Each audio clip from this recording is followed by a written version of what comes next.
لحن القصيدة بتاعت الراجل وهيغنيها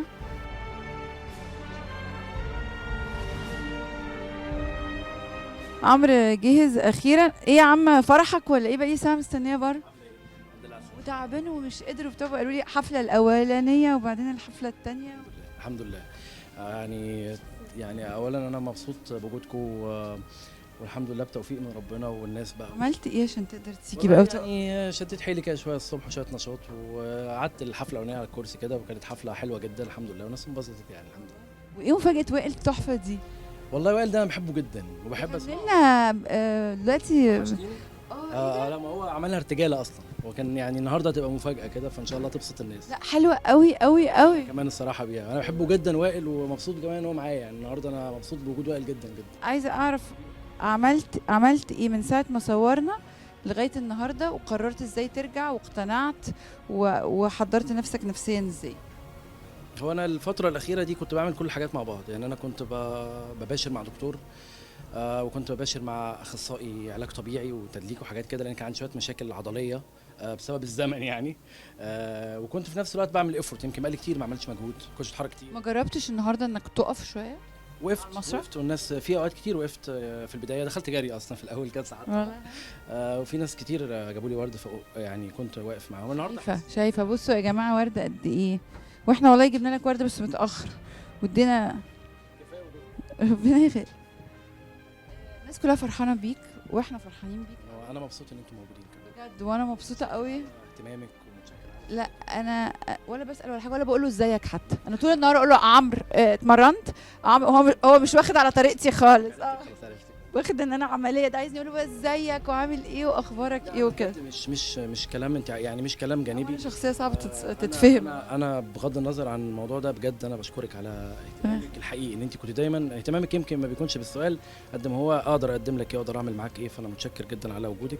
هفضل وراك، انا هسيبك براحتك كده شويه. ده شرف ليا شرف ليا. طب انت هتقدم لنا ايه النهارده؟ النهارده هو الاعمال يمكن بقالي كتير ما قلتهاش، من الحاجات اللي ما بتقالش كتير حابب اقول للناس النهارده ده، وهقدم مع وائل هيغني غنوه ليه وهيغني غنوه معايا، ده حاجه تشرفني وتبسطني وان شاء الله تنبسطوا بجد. تاني شكرا وجود صبايا شكرا ان انت موجود النهارده تدي رساله لكل الناس ان لا، طول ما في نفس داخل وطالع الواحد يقدر ويصر ومفيش حاجه توقفه مهما كان. بس طاقة الحب اللي انا تعرضت لها اول ما اعلنت ده والكلام اللي دار بيني والمقربين مني وبيني وبينك عن ان احنا طالما حتى لو تعبان طالما عندك قدره انك تروح المكان اللي بتحبه وتشوف الناس اللي بتحبها، تعبان شويه مسكن والدنيا بتمشي، بس بجد الواحد ما يقدرش يعيش من غير الناس. بالظبط. الحمد لله الحمد لله. طب احنا جبنا لك ورده برضه عشان ما يبقاش ايه وجود لك وحظ موفق، وانا متاكده انكم هتكسروا المسرح.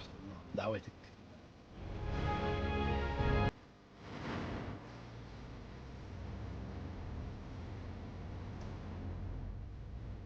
دلوقتي النور اتطفى وعمرو طلع على المسرح بعد غياب طويل، والناس مستنياه بقالها كتير جدا جدا جدا.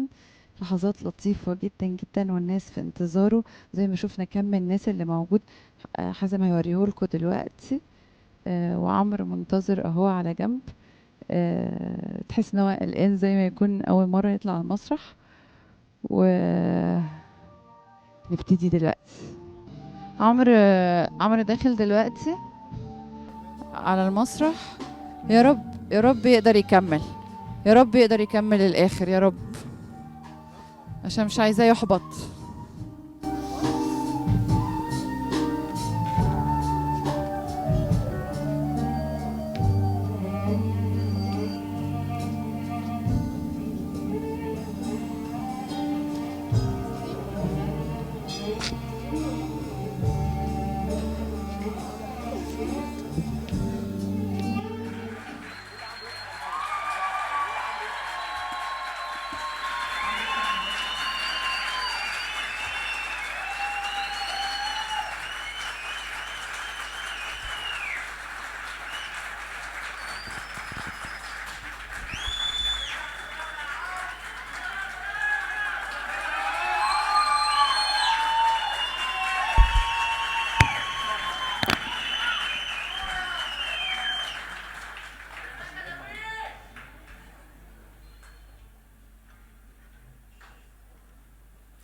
مساء الخير. منورين الدنيا. مبسوط بوجودكم جدا، ومبسوط بالدعم الدايم اللي انتوا بتقدموه، ويعني مجيتكم على راسي والله. اشكركم جدا، شكرا جزيلا.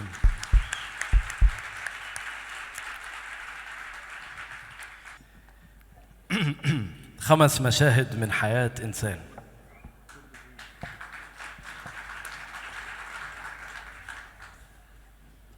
واحد، أهلك واقفين قدام الباب وممرض واقف عند دولاب تقريبا بيحضر حقنة، خالك بيتابع بالتليفون، وأبوك بيرتل من القرآن سورة الإنسان وبيدعي لأمك تبقى تمام. في الكادر يبان منظر حمام وريسبشن واقف فيه شخصين، في الخلفية صورة الريس واقف متحنط بين عالمين، وفي آخر الطرقة 3 ستات بيجيبوا حاجات ويودوا حاجات، وفي وقت معين وفي ثانية خرج الدكتور بشهادة زور إن أنت بتضحك للدنيا. 2، في الفصل ميس نادية جلال واقفة بتشرح قدامها عيال، وانت ما بينهم قاعد محتاس. اتفضل قوم جاوب على طول، تتلخبط وقت ما تيجي تقول يضحك واحد من آخر الفصل، تحرج جدا وتشيل جواك. إحراجك هو الباقي معاك من طفل قديم كان يشبه ليك، تعرف معاليك كان شكلك أجمل من دلوقتي. غيرك الوقت، بدلك المشهد والتفاصيل، الفاضل منك نص قبيح دايما بيفوز على نص جميل. 3، في الشارع انت وهي بتاعت الورد، حضنها دافي وبينشع برد، الناس محشودة بفعل الجرد بتقرب منها وهي بعيد. بيبان في الكادر 2 ظباط، ويبات في الصوت تهريج وعياط، وبطاطا بتلبس بلطو شياط وبتدفن روحها بدون أسباب. في الشارع واقف قدامها، ايديك على الباب وعينيك على الشارع والماشيين. خايف من مين؟ خايف على مين؟ كلها كم يوم ما تكونش معاك وتكون مع غيرك عند النيل، هي وهو وبتاعة الورد، حضنها دافي وبينشع برد، ناس محشودة بفعل الجرد هيقرب منها وهي بعيد. يعني من ضمن الحاجات لا هنكمل إن شاء الله. ضمن الحاجات العظيمة بالنسبة لي النهاردة والمبهجة يعني غير وجود صحابي،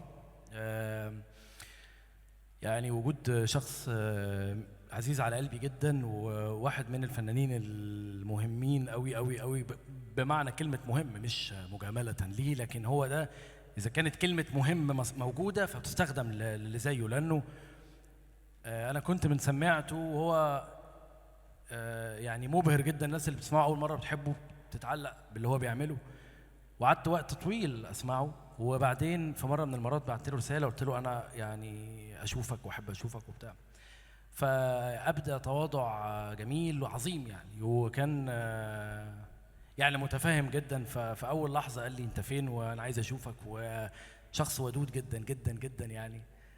فبغض النظر ان انا من معجبيه وبغض النظر انه من الاصوات العظيمه في مصر، انه الواحد كمان كسب انسان محترم بحجمه. رحبوا بالفنان الكبير وائل الفشني.